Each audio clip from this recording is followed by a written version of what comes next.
বিশ্বনবী বলেন, ও আমার উম্মতেরা, তোমরা যে রান্নাঘরে যে আগুন দিয়ে রান্না করো, তোমরা কি ভেবেছো জাহান্নামের আগুন ওই রান্নাঘরের আগুনের মতো না? আপনারা কিচেনে যে রান্না করেন, রান্নাঘরের আগুন আর জাহান্নামের আগুন তো একই না?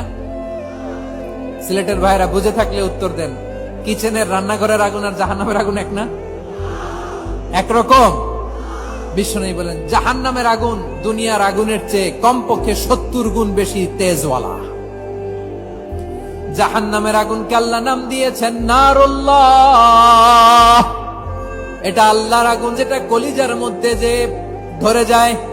দুনিয়ার আগুন হাতে লাগলে হাত জ্বলে, পায়ে লাগলে পা জ্বলে। জাহান্নামের আগুন দেহের যেই জায়গায় লাগুক না কেন, সাথে সাথে কলিজাটা জ্বলে ছাই হয়ে যাবে। জাহান্নামের আগুন গায়ে লাগলে আপনার কলিজা পুড়ে ছাই হয়ে যাবে। ওই জাহান্নামে আমরা যেতে চাই?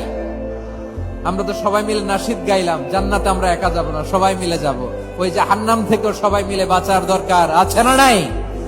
কি ভয়ঙ্কর শাস্তির বর্ণনা যে বিশ্বনবী দিয়েছেন, এত বিস্তর আলোচনার সুযোগ আমার নাই। আমি শুধু সবচেয়ে হালকা পাতলা, দ্য লাইট পানিশমেন্ট, সবচেয়ে হালকা শাস্তি কি হবে এটা বলবো।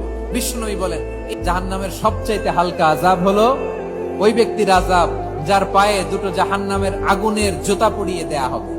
ওই আগুনের উত্তাপে তার মাথার মগজগুলো ভাতের মারের মতো টপ টপ টপ টপ করে বেয়ে বেয়ে পড়বে। নাউজুবিল্লাহ পড়বেন না? আওয়াজ করে বলেন, এইটা যদি সবচেয়ে লাইট পানিশমেন্ট হয়, সবচেয়ে হালকা পাতলা সহনীয় আযাব যদি হয়, তাহলে ভয়ঙ্কর তোমার আযাবের কি অবস্থা হবে? আমরা কি ওই জাহান্নামে যেতে চাই?